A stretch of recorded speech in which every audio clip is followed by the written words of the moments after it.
either watching or listening to the inaugural Think Resolutions podcast, and in particular, a series of podcasts that I'm doing with my co-host, Natalie Armstrong Motrin. And that series is called Marketing for Mediators and Arbitrators. Today's focus is going to be on entrepreneurship. And while it is somewhat focused on mediators and arbitrators, it's really a very broad topic, and it covers just about anybody who runs a business and has those obligations. Before I go any further, let me tell you who I am. My name is Howard Klein. I'm a mediator and arbitrator, and I've been a California licensed attorney since 1976, if I could count back that far. And one of the things I want to make sure that you understand is, although Natalie and I want to entertain you, educate, and inform you, we're doing this for a purpose. This is for marketing purposes. So I want you to know that for me, if you have a dispute that you can't resolve on your own, or you know someone else who does, you can refer business to me. That's the purpose of this. And in Natalie's case, and I'll let her embellish upon it a little bit, she's more of the marketing maven extraordinaire. So Natalie, why don't you tell everybody within 20 seconds, what is it that you do and what is it that you'd like to accomplish? And then we'll get right to the topic. Well, that's very generous of you, Howard. Thank you so much. I'm really looking forward to doing these podcasts with you. My name is Natalie Armstrong Motrin. I own an agency called Marketing Resolution, and I work with neutrals around the world, attorneys around the world in business development, practice development, marketing, and promotion. So if you've got a practice that needs a little bit of help, let me know. I'm happy to consult with you about the business strategies or promotional or marketing strategies that could elevate your practice. Outstanding. So let's get right into the meat of the discussion. You wanted to talk about entrepreneurship. And why don't we start out with, what do you mean by that?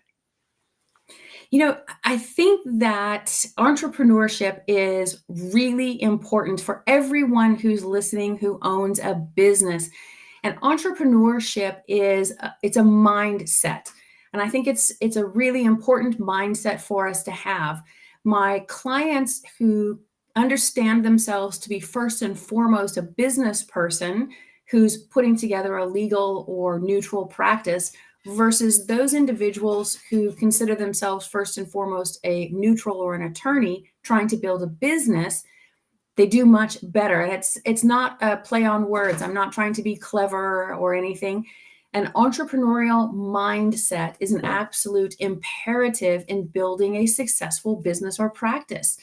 And I think that entrepreneurs have particular habits that they utilize and leverage on a regular and daily basis that a lot of us need to add into our daily diet of practice development and business management. Outstanding. So let me step back a second and give you my thoughts on entrepreneurship, because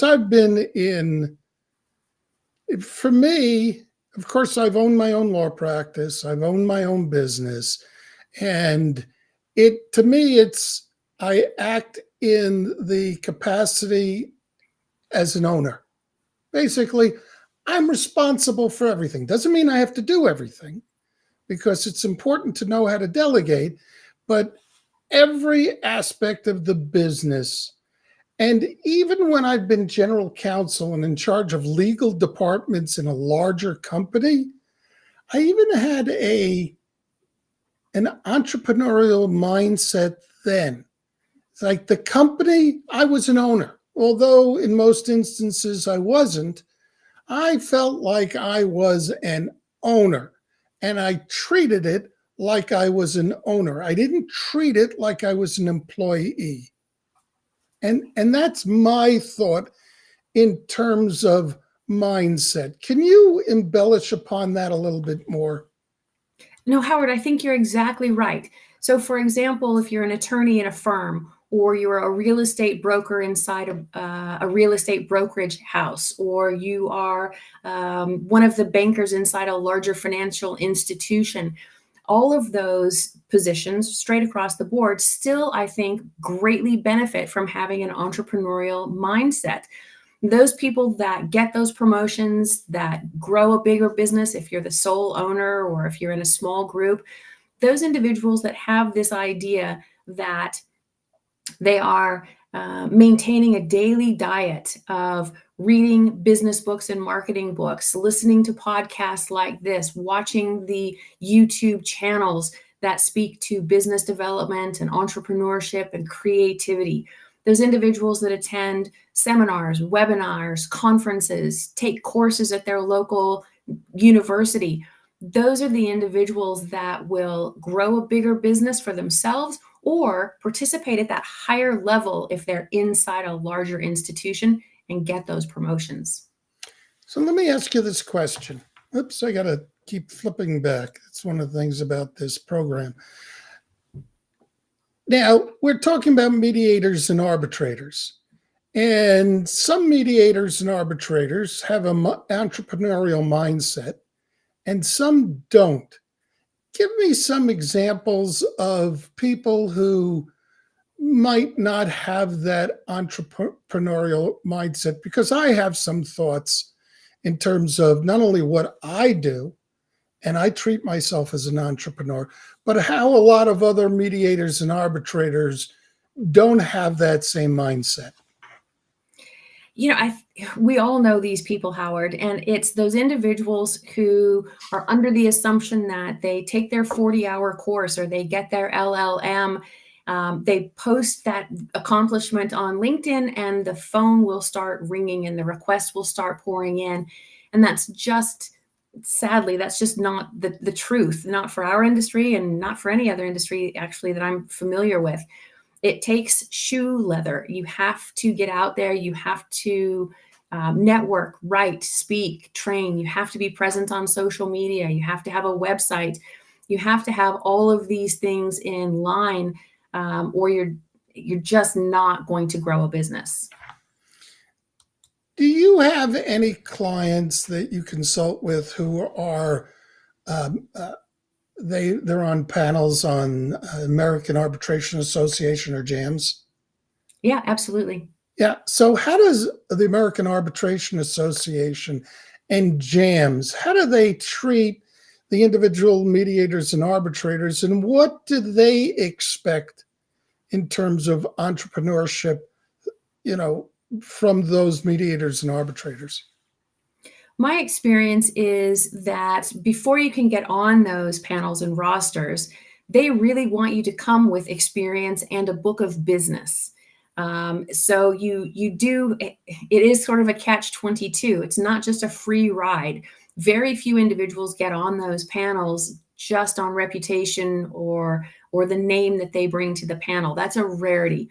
Most of us have to work really hard to develop our businesses before we're appealing enough to the large panels for them to give us placement. And then once you're on that panel, they do expect that you're still out there, you are still representing, you're still writing, you're still speaking, you're still training, you're still networking, and you are still on social media. Yeah, I think that the entrepreneurial mindset, first, I think they want it, because although they bring in business for the arbitrators and mediators, and that is a major part of the service that they provide, they also want they want to ride also on your ability to bring business in. They want that. It's a team attitude and approach. Someone who doesn't have that entrepreneurial mindset, I almost fumbled with my words, are people who go, well, I just got approved by the AAA, and let me sit back and wait for the business to come in, or FINRA, or whatever. And I don't have the patience to sit back and wait for the business to come in. Sometimes it does, but it comes in It starts flowing in because of your efforts to do things. And I think that's extremely important. If you get all kinds of business and you can handle everything you can, that's great. But if you're looking to develop a business and maintain it, you got to have that entrepreneurial mindset. You absolutely do. I mean, there's no ifs, ands, or buts about it. For those who are really uncomfortable with the idea of being that kind of participant in our industry, there are rosters that really don't require you to do a lot of business development, but those are more like jobs and less like you running your own practice. So you and I had a discussion. It was a little off topic, and it was a great story that there was someone that you were either coaching or consulting with a client who had to do with wine. And while it may be a little bit off topic in terms of entrepreneurship, in a way it is related because he took charge of what he was going to do as a mediator and arbitrator. And why don't you tell the story? It's a great story. Well, I'm happy to share it. One of the challenges that a lot of us face in this industry is how to differentiate ourselves from all of the others. And if you look at LinkedIn will tell you that there are more than 800,000 mediators worldwide. So it's really important for us to differentiate ourselves. And we can differentiate our practices in a wide variety of ways. But that differentiation, that setting yourself apart from the rest, I think is, if you can, an absolute luxury. But also, Howard, I think that being passionate about what we do makes it so much easier to be a savvy entrepreneur, because when you wake up every day and every day is a great gift and you get to do what you're passionate about, it's a lot easier to be an entrepreneur than if you wake up thinking, oh man, I got to mediate that thing, or I'm going to have to arbitrate that thing, or, So I had this client, lovely client, who for decades had been a labor law and employment attorney. And he was ready to start transitioning away from litigation and more toward neutral work. Just an intelligent, fabulous human being, right across the board. And he would come to my office and we would talk about strategy and planning and the activities and what we were going to publish and where he was going to be a speaker and where he would be networking, all really important things. We would talk about returns on investment, et cetera, all the business end of being in business. And we would get through it and he would sort of nod and go along. And yes, I can do that. And sure, I can write that article. And yes, I'll attend that thing. And yes, I'll shake the right hands, et cetera. And at the end of my hour of consultation with him, he would get really animated and his face would change color, and he would reach into his briefcase and he would pull out a bottle or two or three of wine. And he would tell me about how last month. Let me stop you. Is it full or empty? Full. I mean, come on now. So he would pull out bottles of wine and then he would tell me about his adventures. He was, going to this wine tasting or he met a new company or a new vintner, et cetera. But everything about him changed. It became more passionate, more colorful, more animated. And I just kept saying, oh, and for funsies, this attorney became a sommelier. I mean, for most of us, that's a career. For him, it was a hobby. He was so impassioned by this entire industry.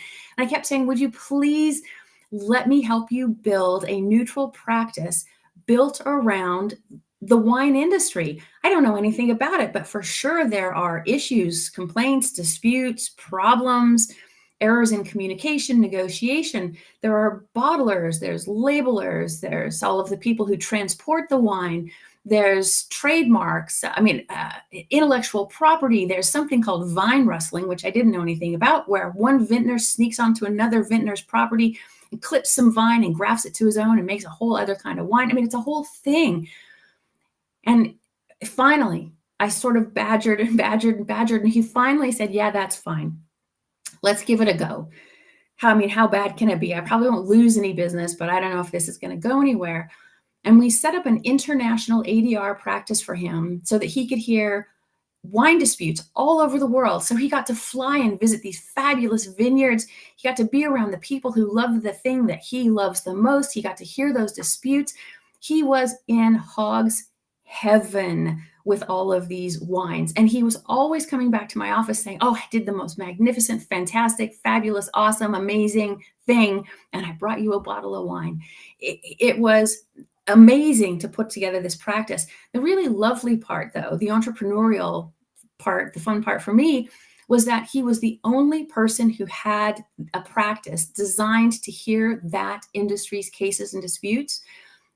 So he got to charge a fee that had some beautiful commas in it. So he made a ton of money. He got to be around the people that he loved to be around. He got to be in the industry that he absolutely was passionate about. So for me, that was just one of the most amazing experiences. I love that story. And since you told me there are some other things that I'm doing to kind of follow my passion, I have another podcast now called Into the Rabbit Hole, because I have a tendency to get passionate about something and then I am head first into that rabbit hole. But that's for another story. We're beginning to run out of time. If there is one thing that someone watching or listening to this should walk away with, what should that be? I think the ideal is to create a system for yourself that works just for you, whatever that system might look like. So for me, the easiest thing to do, I wake up in the morning, I feed the dog, I put on my shoes, I put on my headphones, and I listen to business and entrepreneurship and marketing podcasts while I'm walking the dog. Now, for me, that gets my day started off right. That way, when I get back, kick off my sneakers, I have in my mind an idea. Now, I don't always listen to legal podcasts or ADR podcasts. I listen to a wide variety of industry podcasts because from each one of those, I can glean some little pearl of creativity. It gives me an idea, some inspiration, or I can think, oh, that's definitely wrong for my industry and I don't ever want to touch that. But I come back and I'm ready to go. I'm thinking about it. I'm creating. I'm curious. I'm online. I'm researching solutions. So if you could create just that moment for yourself, and it really is just moments, to get that spirit, to get that entrepreneurial mindset going for you in whatever form that takes, that's what you need to add to your daily diet of business. Well, I actually had other thoughts in terms of takeaways, but based upon what you were talking about and something that I'm going through, for me, it's learning on steroids. I am so, who would have ever thought? I was a mediocre student in school, and I didn't know how to study until I actually started studying in law school. And then all of a sudden it's like, oh, well, maybe I'm a little smarter than I thought. And it just has become a lifelong endeavor for me to learn. And even now at my age, even more so, I'm like in a hurry. Got too much to learn. I got to learn as much as I can.